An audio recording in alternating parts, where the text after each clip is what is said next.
할렐루야. 오늘 이 시간 우리 하나님의 크신 능력이 여러분 안에 충만하기를 간절히 기원합니다. 오늘은 유다서 1장 17절에서 25절 말씀 가지고 믿음의 싸움이라고 하는 제목으로 같이 말씀을 나누려고 합니다. 한번 따라합시다. 믿음의 싸움. 믿음의 싸움 그러면 좀 이렇게 도끼가 틀어야 될 것 같지 않습니까? 말을 깨물고 결단하는 마음으로 한번 더 얘기합시다. 믿음의 싸움. 지난주에 레바논에 다녀왔습니다. 레바논에 가서 택시를 타고 이동을 하면서 운전사가 어디서 왔냐고 물어요. 그래서 한국에서 왔다 그랬더니 노스코리아, 사우스코리아, 거기는 이제 북한 사람들도 오니까 그래서 남한에서 왔다고 얘기를 했어요. 그랬더니 갑자기 엄지손가락을 착 내쉬면서 참 멋있다, 한국 참 멋있다 그러더라. 왜 한국이 멋있다고 생각하느냐, 왜 한국을 좋아하느냐 그랬더니 아예 한국이 이번에 월드컵에서 독일을 이겼지 않냐고. 한국이 독일을 이겼기 때문에 너무너무 좋다고. 자기는 독일을 정말 싫어하는데 그 독일을 이겨줘서 너무 좋다고 그러더라고요. 여러분, 현재 독일은 축구 랭킹 1위 국가입니다. 1위 전 세계. 이런 독일이 월드컵 본선에서 조별 리그에서 떨어진 건 딱 2번밖에 없답니다. 1938년 한 번 떨어지고 80년 만에 이번에 떨어지게 된 겁니다. 그것도 한국에게 져서 떨어지게 됐죠. 특별히 독일이 이번에는 게임에서 2골밖에 못 넣고, 우리와의 게임 말고 전체 게임에서 본선에서 2골밖에 못 넣고, 그리고 조별에서도 최하위로 떨어지게 되었습니다. 독일 사람에게는 얼마나 큰 충격이겠습니까? 늘 자부심을 가지고 있던 독일이 이렇게 엄청난 패배를 당하였으니 엄청난 충격이 몰려와서 독일에서 난리가 났습니다. 이걸 왜 패했을까? 원인 분석하느라고 난리가 났습니다. 왜 졌을까? 그 중에 하나가 독일 신문 빌트라고 하는 신문이 있는데, 이 신문이 분석한 게 하나가 있는데, 우리가 지게 된 것은 우리 선수단의 자기 관리를 못했기 때문이다. 그렇게 분석을 하였습니다. 그러면서 하는 이야기가 이겁니다. 독일 축구 선수들이 진짜 운동장에서 뛰는 것에는 관심이 없고 이른 새벽까지 맨날 호텔에서 게임을 했다는 겁니다. 휴대폰 게임, 텔레비전 게임을 했다는 거죠. 얼마나 심각했던지 독일 축구협회가 호텔에 인터넷을 끊어버릴 정도로 심각하게 독일 선수들이 방마다 자기 방에 들어가서 앉아서 밤 새벽까지, 다음날 경기가 있는데도 불구하고 새벽까지 게임에 몰두했다는 거죠.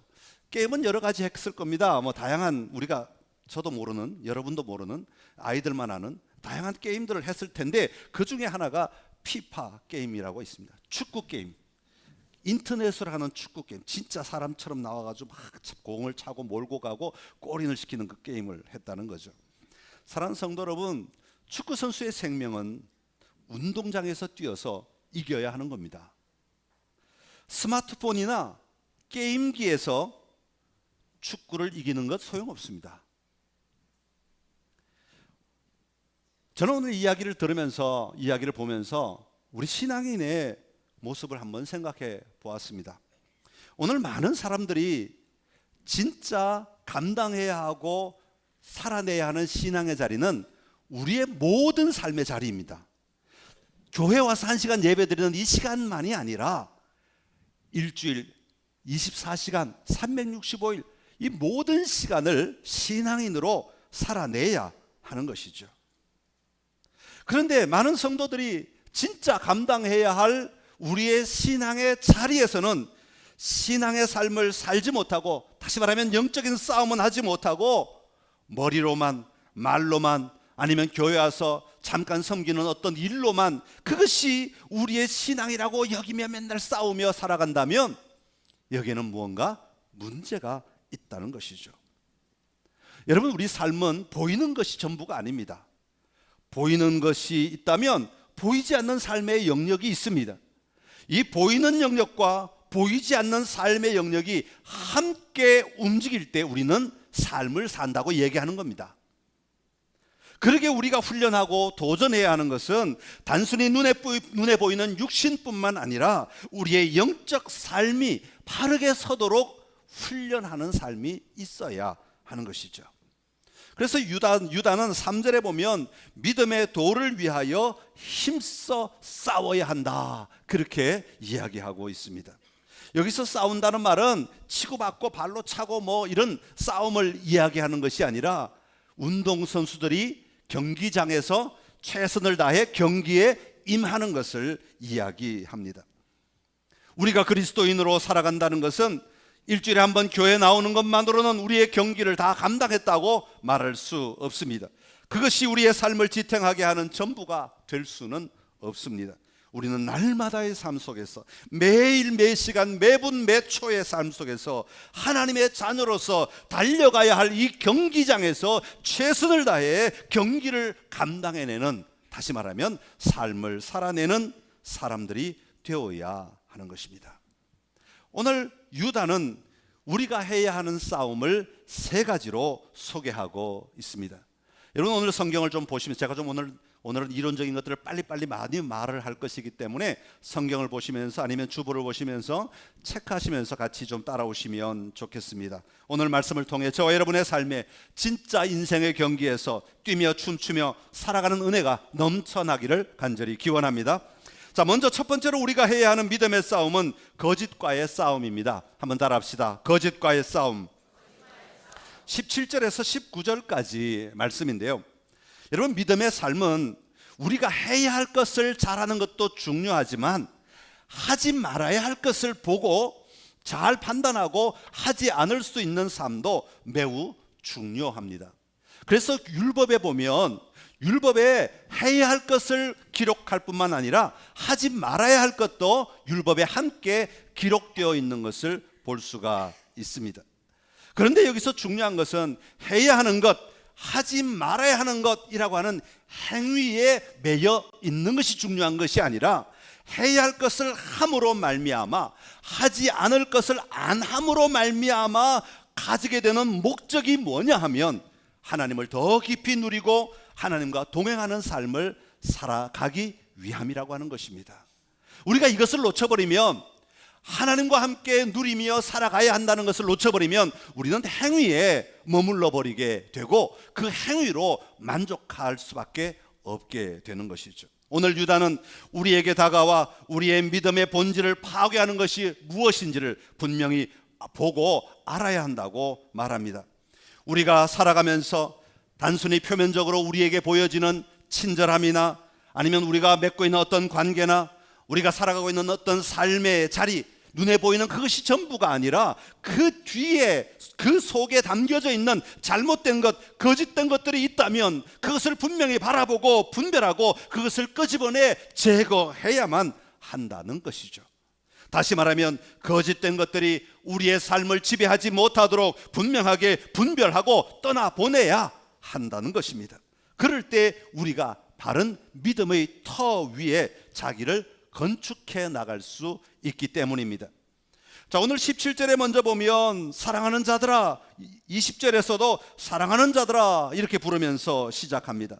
유다가 그들을 권면하는 이유는 그들이 바로 사랑하는 자이기 때문에, 다시 말하면 하나님의 자녀들이기 때문에, 하나님의 사랑을 받은 자들이기 때문이라고 말합니다. 하나님의 사랑을 받은 자, 하나님의 자녀들은 기억하며 살아야 한다고 말합니다. 무엇을 기억해야 합니까? 우리 주 예수 그리스도의 사도들이 미리 한 말을 기억해야 한다, 그렇게 말합니다. 이 말씀을 이해하려면 유다서는 아마 베드로가 쓴 서신이나 사도 바울이 쓴 서신이나 요한이 쓴 서신보다도 좀 늦게 쓴 것 같습니다. 그러니까 이 유다가 쓴 편지를 받은 사람들은 이미 베드로가 보낸 편지도 읽어봤고 바울이 쓴 편지도 읽어봤고 요한이 쓴 편지도 읽어봤던 사람일 것이라고 추정하고 있습니다. 그래서 이 베드로나 바울이나 요한이 쓴 편지에 공통적으로 쓴 말이 있는데, 공통적으로 그들이 하는 말이 있는데 그것이 뭐냐면 마지막 때 거짓 예언자들이 출현하게 될 것이다 라는 것입니다. 여러분, 거짓 예언자는 누구일까요?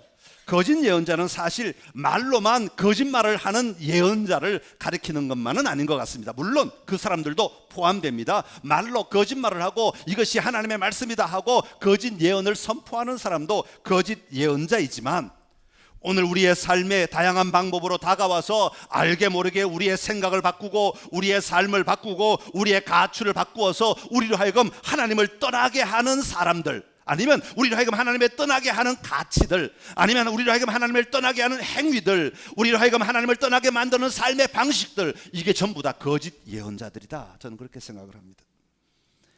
이미 우리 삶에 들어와 우리를 유혹하고 있는 것들, 이것이 바로 거짓 예언자들이죠. 우리는 그것을 잘 분별해야 하는 것입니다. 그러기 위해서 그들의 정체성을 알아야 된다고 유다는 이야기합니다. 그러면서 그들의 정체성, 거짓 예언자들의 정체성을 4가지로 소개하고 있습니다.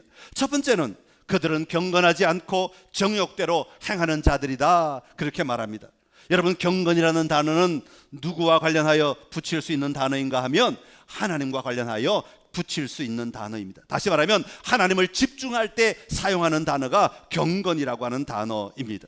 경건은 하나님의 거룩한 성품을 닮는 것을 말합니다. 예수 그리스도를 닮아가는 것을 이야기합니다. 그러기에 경건한 사람들은 예수 그리스도의 마음을 가졌기에, 하나님의 성품을 가졌기에 그들의 삶의 목적은 하나님을 기쁘시게 하는 것에 집중되어 있습니다. 말씀에 충실하며 살아가려고 몸부림치는 삶이 경건한 자들의 삶 속에는 있다는 것이죠. 그런데 거짓 선지자들, 거짓 교사들에게는 이런 경건함이 없다는 것입니다. 다시 말하면 교회 안에서 일하고 있기는 하지만 그들의 목적은 하나님을 기쁘시게 하는 것이 아니라 자기의 유익을 찾고 있는 사람들을 말합니다. 자기가 생각하는 대로 하려고 하는 사람들, 자기 마음의 욕심대로 행하려고 하는 사람들, 이런 사람들을 가리켜서 정욕대로 행하는 사람들이라고 표현하고 있는 것이죠. 이런 자들을 피해야 한다, 그렇게 말합니다. 두 번째는 그들은 그리스도의 참된 복음과 그 복음을 따르는 성도들을 조롱하는 자들이다, 그렇게 말합니다.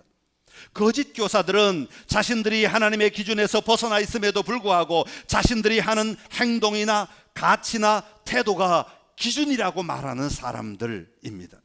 그래서 그들은 말씀대로 살려고 몸부림치는 성도들을 향하여 야, 너희들 왜 그렇게 살아? 너희들 참 어리석게 사는구나 라고 조롱하는 사람들이라는 것입니다. 야, 너희들 뭐하러 주일마다 교회 가? 너희가 뭐하러 기도해? 너희가 뭐하러 헌금해? 너희가 뭐하러 그렇게 봉사해? 너희가 뭐하러 그렇게 수고해? 라고 말하면서 그리스도인들의 삶을 조롱하는 사람들입니다. 왜 그렇게 사느냐고, 너희야말로 미련한 자들이라고 말하는 자들입니다. 하나님의 사람도 이렇게 세상을 알고 세상의 방법대로 살아야 한다고 말하는 사람들입니다. 그래서 때로는 그리스도인들도 남들을 속이기도 하고, 때로는 남을 짓밟기도 하고, 때로는 나의 유익을 위하여 다른 사람이 손해보도록 만들어야 한다고 이야기하는 사람들입니다. 이것을 가리켜서 거짓 교사들이라고 이야기하고 있는 거죠. 세 번째는 그들은 분파를 만들어 교회를 분열시키는 자들이라고 말합니다. 여러분, 사람들이 분파를 만드는 이유가 뭡니까? 분파, 요즘 쓰는 말인가요? 분파는 태국에 계신 저희 목사님 성함이 분파 목사. 오늘 한국말이니까 분파는 이 그룹을 짓는다, 성경의 말로 하면 당 짓는다, 그런 뜻이죠. 여러분, 사람들이 분파를 만드는 이유가 뭡니까? 왜 굳이 당을 지어야 합니까? 자기 이야기가 들려지도록 힘을 모으기 위하여 내에게 동의하도록 만들어서 분파를 만드는 거죠. 여러분, 바른 이야기는, 정당한 이야기는 분파 만들지 않아도 다 들려집니다. 모든 사람들이 들을 수 있습니다. 아, 그래, 그거 맞아 하고 알아듣습니다. 그런데 거짓 교사들은 그 목적이나 의도가 교회를 세우는 것이 아니라 교회를 분열시키는 것이기 때문에 분파를 만들어서 힘을 모아서 그 힘으로 이야기하려고 하는 사람들을 가리키는 것입니다. 그래서 사람들을 모으고 거짓말로 유혹하여 당을 짓게 되는 것이죠.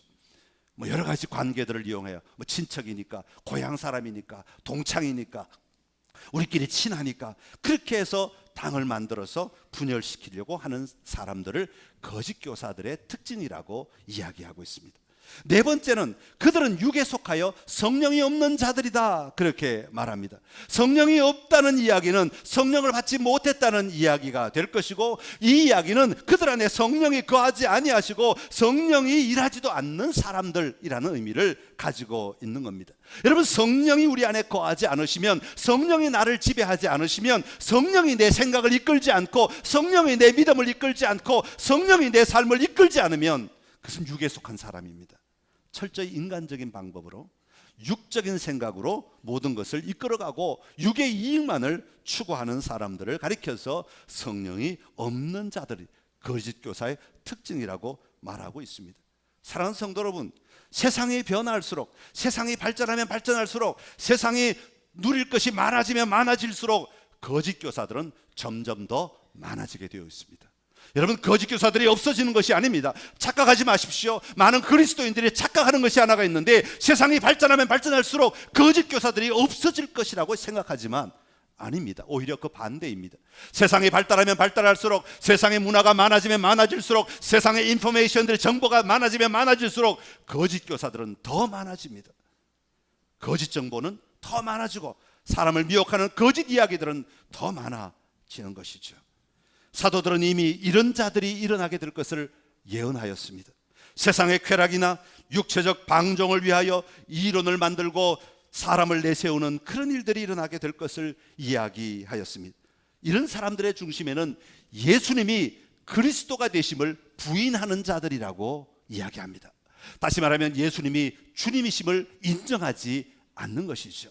여러분, 이 땅에 거짓 예언자들이 얼마나 많은지 아십니까? 그들의 공통된 특징은 뭐냐면 예수님을 인정하지 않는 겁니다. 하나님을 인정하지 않는 것이죠. 사람이 최고라고 이야기하는 것들입니다. 이런 이단자들은 반드시 심판을 받게 될 것이라고 성경은 분명하게 말합니다. 그러기에 우리는 이런 이단들을 경계하고 바른 믿음의 도를 붙잡아야 하는 것이죠. 오늘 저와 여러분의 삶에서 우리에게 끊임없이 다가오는 이런 거짓 교사들의 유혹을 분명하게 분별하시고 싸워 믿음의 승리를 얻는 저와 여러분의 삶이 되기를 간절히 기원합니다. 두 번째로 우리가 해야 하는 믿음의 싸움은 경건을 위한 싸움입니다. 한번 따라합시다. 경건을 위한 싸움. 경건을 위한 싸움은 20절에서 23절까지 말씀입니다. 거짓을 위한 싸움이 있다면, 다시 말하면 거짓을 우리에게 끄집어내어 빼버려야 하는 싸움이 있다면, 정말 우리가 붙잡아야 될 것에 대하여 전적으로 매진하는 싸움이 있어야 한다는 것입니다. 그리스도인들이 자신의 삶에서 잘못된 것들을 분별하는 것만큼이나 우리가 정말 붙들고 가야 할 것을 붙잡는 것, 굉장히 중요한 삶의 모습입니다. 그것은 바로 경건을 위한 싸움이라고 말하는 것입니다. 참된 신자는 자신의 신앙이 흔들리지 않도록 하기 위하여 경건한 삶을 살아가야 합니다. 우리가 죄와 싸울 때 죄를 미워하는 것 이상으로 하나님과 친밀한 관계를 유지하는 도전이 우리에게 날마다 있어야 합니다. 다른 사람들의 잘못을 발견하면 발견할수록 우리 자신은 예수 그리스도 안에서 더 깊은 관계를 누리는 삶을 사는 자가 되어야 합니다. 이단을 판단하고 정죄하면 정죄할수록 우리는 진리를 향한 갈급함으로 더 목말라해야 하고 그 깊은 샘물을 날마다 마시는 삶이 우리 안에 끊임없이 일어나야 하는 것입니다. 이것이 바로 경건을 위한 싸움입니다. 오늘 유다는 경건한 삶을 위하여 우리가 해야 할 싸움을 네 가지로 이야기합니다. 앞에서는 거짓을 위한 싸움 네 가지를 이야기했다면, 이제는 경건을 위한 싸움 네 가지를 이야기합니다. 첫 번째로 지극히 거룩한 믿음 위에 자신을 세워야 합니다. 여기서 지극히 거룩한 믿음이라고 할 때 거룩함이라고 하는 것은 하나님께 속한 것이죠. 내가 거룩하니 너희도 거룩하라. 거룩함은 하나님의 것입니다. 하나님의 거룩함을 오늘 내가 유지해야 하는 것이죠. 그리고 거룩한 믿음이라고 할 때 이 믿음은 교회 안에서 계속되어 온 진리를 이야기하는 겁니다. 그러니까 여러분, 이 교회 안에 계속되어 온 믿음은 여러분 변할 수가 없습니다. 어떤 사람들이 일어나서 야, 이거 새로운 믿음의 모습이야 라고, 이건 새로운 진리야 라고 말한다면 그것은 가짜일 확률이 99.9%입니다. 여러분, 2000년 동안, 예수님이 오신 이후로 2000년 동안 진리가 선포되었습니다. 2000년 동안 선포된 진리는 변함이 없는 겁니다. 가짜는 선포되었다가 사라지고 선포되었다가 사라지고 선포되었다가 사라집니다. 그러나 2000년 동안 동일하게 지속된 진리는 절대로 변하지 않는 것이죠. 그러기에 우리가 들어본 적이 없는 것에 너무 관심 갖지 마십시오. 전혀 새로운 것이라고 하는 것에 대하여 여러분 관심 갖지 마십시오. 그것은 위험한 겁니다. 성경은 2000년 동안 한 글자도 바뀌지 않았습니다. 한 문장도 바뀌지 않았습니다. 번역은 바뀌었을지 모르지만, 오늘날에 맞게 번역은 새롭게 번역했을지 모르지만, 이 말씀 자체는, 하나님의 말씀 자체는 한 글자도 바뀌지 않았습니다. 그러기에 하나님이 주신 진리는 하나도 바뀌지 않았습니다. 예수님이 오셨을 때 말씀하신 것이나 지금 우리가 듣는 말씀이나 같은 말씀이어야 하는 것이죠. 둘째는 성령으로 기도해야 한다고 말합니다. 거짓 교사들은 19절에서 성령이 없는 자라고 말씀드렸습니다. 그러나 그리스도인은 성령에 속한 자가 되어야 합니다. 여러분, 성령에 속한 자라는 말은 성령님과 함께 살아가는 자들이어야 한다는 것이죠. 성령으로 기도한다는 것은 명상하는 것이 아닙니다. 성령님과 교제하는 것을 이야기합니다. 성령과 함께 살아간다는 것은 어떤 미신적인 조건을 가지고 살아가는 것을 이야기하지 않습니다. 성령님과 함께 동행하는 것을 이야기하는 것입니다. 그러게 성령에 속한 자는 경건하고 거룩하게 행하는 자들이어야 합니다. 참된 복음은 성도들로 하여금 경건함과 거룩함으로 안내하는 것이죠. 절대로 방종으로 인도되어서는 안 되는 것입니다. 그러게 성령으로 기도한다는 것은 하나님이 원하시는 삶을 살아내는 삶을 이야기하는 것이죠. 세 번째는 하나님의 사랑 안에서 자신을 지켜야 한다고 말합니다. 이단들의 영적 유혹에 넘어가지 않도록 나를 지키는 삶을 살아야 합니다. 우리가 믿음으로 나를 지킬 수 있는 힘은 어디에서 나오겠습니까? 하나님이 나를 사랑하신다는, 하나님이 나를 여전히 사랑하신다는, 하나님이 나를 선택하셨다는, 하나님이 오늘도 나와 함께 동행하신다는 이 확신에서 나오는 것입니다. 여러분, 하나님의 사랑은 끝이 없으십니다. 하나님의 사랑은 변함이 없습니다. 여러분, 그 사랑 꼭 붙드시기를 바랍니다. 그리고 네 번째로 영생에 이르도록 우리 주 예수 그리스도의 긍휼을 기다려야 한다고 말합니다. 우리 주님을 가리켜서 긍휼의 하나님이라고 말합니다. 그리스도의 긍휼을 기다린다는 것은 그리스도의 다시 오심과 심판으로 말미암아 소망을 가지게 되는 것입니다. 왜냐하면 그때 우리는 주님의 긍휼로 말미암아 구원의 기쁨을 누리게 될 것이기 때문입니다. 마침내 주님은 우리를 일으켜 주실 것이기 때문입니다. 우리는 그것 바라보며 믿음의 승리를 누리는 자가 되어야 하고 경건의 삶을 사는 자가 되어야 하는 것입니다. 그런 다음에 22절 23절에서는 믿음이 약한 자들을 향하여 어떻게 해야 하는가를 부가적으로 설명하고 있습니다. 믿음이 약한 자들은 의심하는 자들과 불 가운데 있는 자들입니다. 이런 자들을 무시하지 말고 긍휼을 베풀어라. 다시 말하면 끝까지 도와주어야 한다, 그렇게 말합니다. 이것은 어쩌면 오늘날 우리 교회가, 우리 기독교가 품어야 될 마음이 아닐까 그렇게 생각합니다. 우리가 긍휼의 마음을 잃어버리지 말아야 합니다. 사랑하는 성도 여러분, 사도 바울은 디모데전서 4장에서 경건에 이르기를 연습하라, 그렇게 권면하였습니다. 경건을 위해 도전해야 한다는 것이죠. 그저 교회와 한 시간 앉아있다 가면 경건이 생기는 것이 아닙니다. 경건은 날마다의 삶 속에, 매 순간순간의 삶 속에 도전해야 하는 것이고, 씨름해야 하는 것이고, 더 적극적으로 싸워야 하는 것입니다. 여러분, 우리가 경건을 위해 씨름하지 않으면 가만히 있으면 내 믿음이 그대로 지탱이라도 할 것 같지만 그렇지 않습니다. 가만히 있으면 신기하게도 우리 믿음은 점점 떨어지게 되어 있습니다. 우리의 믿음이 오늘을 유지하려면 경건을 위한 싸움이 있을 때 오늘의 믿음 최소한은 유지하고 좀 더 나오면 우리는 그 믿음을 확장시켜 나가 우리의 삶을 더 풍성하게 살아갈 수 있게 되는 것이죠. 믿음의 행동을 할 용기를 내어야 합니다. 하나님께 관심을 가지고 살아가야 합니다. 눈이 열려져 하늘과 땅을 함께 보며 살아가는 자들이 되어야 합니다. 그래야 세상을 승리하며 살아갈 수 있게 될 것입니다. 오늘 저와 여러분의 삶에 말씀과 기도, 말과 행동을 통한 경건의 싸움이 있는 삶이 되시기를 간절히 기원합니다.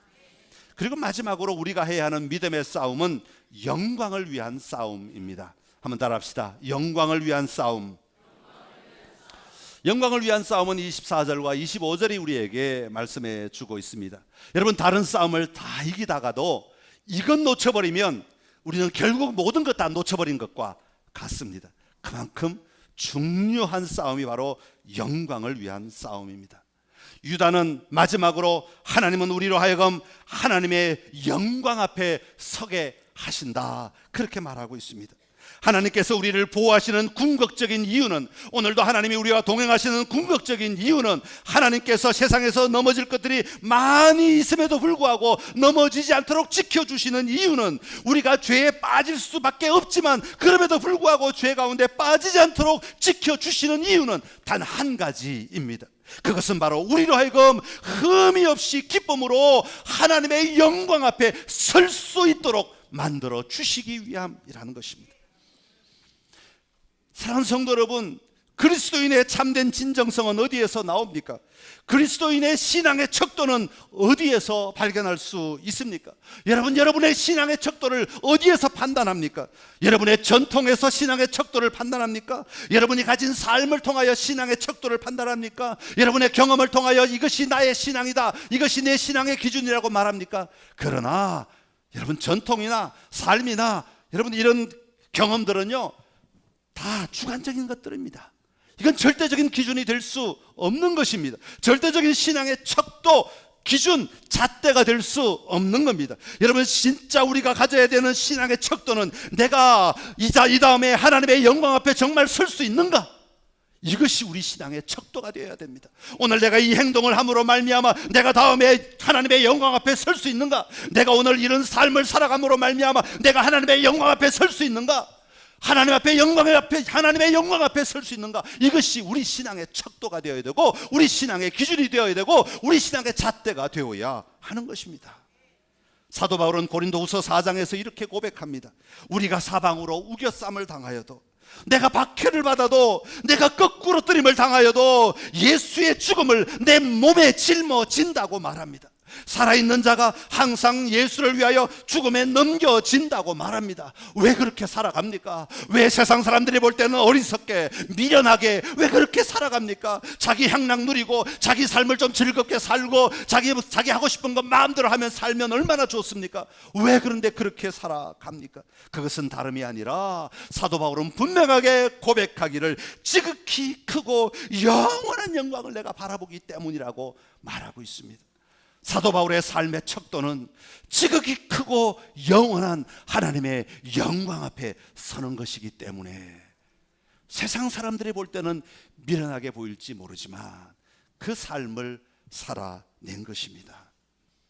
지극히 크고 영원한 영광이 내가 오늘 살아가는 삶의 척도이어야 합니다. 고린도후서 4장 17절에서 18절에 사도 바울은 이렇게 고백합니다. 같이 고백합시다. 우리가 잠시 받는 환난에 경한 것이 지극히 크고 영원한 영광에 중한 것을 우리에게 이루게 함이니, 우리가 주목하는 것은 보이는 것이 아니요 보이지 않는 것이니, 보이는 것은 잠깐이요 보이지 않는 것은 영원함이니라. 아멘, 할렐루야. 그러게 오늘 우리가 성도로서 있는 힘을 다해 싸워야 하는 것은 하나님께 영광 돌리는 삶을 빼앗기지 않기 위한 싸움이어야 하는 것이죠. 이것 바라보지 못하고 오늘 내가 얻을 유익, 오늘 내가 얻을 영광에만 멈추어 버린다면 그것은 잘못된 신앙이라고 유다는 분명히 말하고 있습니다. 여러분, 독일 선수들이 진짜 해야 했던 경기는, 그들이 진짜 올인해야 했던 경기는 인터넷으로, 휴대폰으로 하는 축구 경기가 아니라 운동장에서 상대방 선수와 함께 뛰며 가파른 호흡을 내쉬며 땀을 비오듯 흘려가며 풀린 다리를 끌고서라도 달려가며 뛰어내야 했던 경기입니다. 왜 그렇게 해야 합니까? 그래야 그들은 마침내 얻을 승리를 누릴 수 있게 되기 때문입니다. 그러나 그들의 궁극적 삶의 가치가 아이고 내일은 날 몰라. 오늘 밤에 편하면 돼. 오늘 밤에 좀 즐기면 돼. 오늘 밤에 내가 이거 하고 싶으니까 이거 못 놓겠어. 이거 마저 해야 되겠어. 라고 하는 즐거움에 머물러 버릴 때 그들은 진짜 누려야 할 것을 놓쳐버리게 된 것처럼, 오늘 우리가 깨어있지 못하고 오늘 우리의 삶을 믿음의 싸움을 하지 못하고 살아간다면, 하나님의 영광을 위한 싸움을 살지 못하고 살아간다면 우리도 안타까움의 눈물을 흘릴 수밖에 없지 않겠습니까? 오늘 이 영광을 위한 싸움을 잘 싸워낼 때 우리는 이런 고백을 할 수 있습니다. 유다는 이렇게 고백하고 있습니다. 우리 구주 홀로 하나이신 하나님께 우리 주 예수 그리스도로 말미암아 영광과 위엄과 권력과 권세가 영원 전부터 이제와 영원토록 있을지어다. 이것이 바로 예수님께서 우리에게 그토록 하라고, 끊임없이 하라고, 쉬지 말고 기도하라고 말씀하신 기도의 마지막 부분이기도 합니다. 나라와 권능과 영광이 영원히 아버지의 것입니다. 여러분, 이것이 바로 우리가 가져야 하는 믿음의 척도입니다. 믿음의 기준이죠. 사랑하는 성도 여러분, 오늘 저와 여러분의 삶에 믿음의 싸움을 회복해야 하지 않겠습니까? 믿음의 몸부림을 회복해야 하지 않으시겠습니까? 하나님이 그런 자들과 함께 하십니다. 믿음의 몸부림을 하는 자들에게, 믿음의 싸움이 있는 자들을 하나님은 그냥 내버려 두지 않으십니다. 반드시 도와주십니다. 반드시 그들을 일으켜 주십니다. 그들 안에 새 힘을 부어 주십니다. 오늘 주님 안에서 참된 승리를 누리기까지 포기하지 않고 끝까지 믿음의 싸움을 감당해내는 선창의 모든 가족들이 다 되시기를 간절히 기원합니다.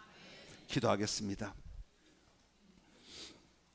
우리를 부르셔서 하나님의 자녀로 삼아주시고 오늘도 그 자녀들을 사랑하시며 동행하시는 하나님 아버지 은혜를 감사합니다.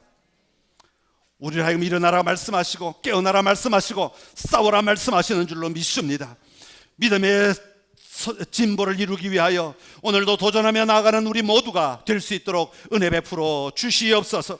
거짓과의 싸움이 있게 하여 주옵소서. 아버지, 경건한 싸움을 위하여 오늘도 하나님을 더 사모하게 하여 주옵시고 말씀을 붙들고 나아가게 하여 주옵시고 기도의 자리에 머물게 하여 주시옵소서. 아버지 하나님, 우리에게 가장 중요한 싸움은 영광을 위한 싸움인 줄로 압니다. 아버지, 이 영광 앞에 설 것을 바라보지 못한다면 우리의 싸움은 다 헛된 것이 되고 말 것입니다. 하나님 아버지, 마침내 주님 앞에 서게 될, 주님의 영광 앞에 서게 될 그것을 바라보며 오늘 싸워내는 싸움이 되게 하여 주옵시고 오늘을 이기는 힘이 있도록 은혜 베풀어 주시옵소서. 예수님의 이름으로 기도드립니다. 아멘.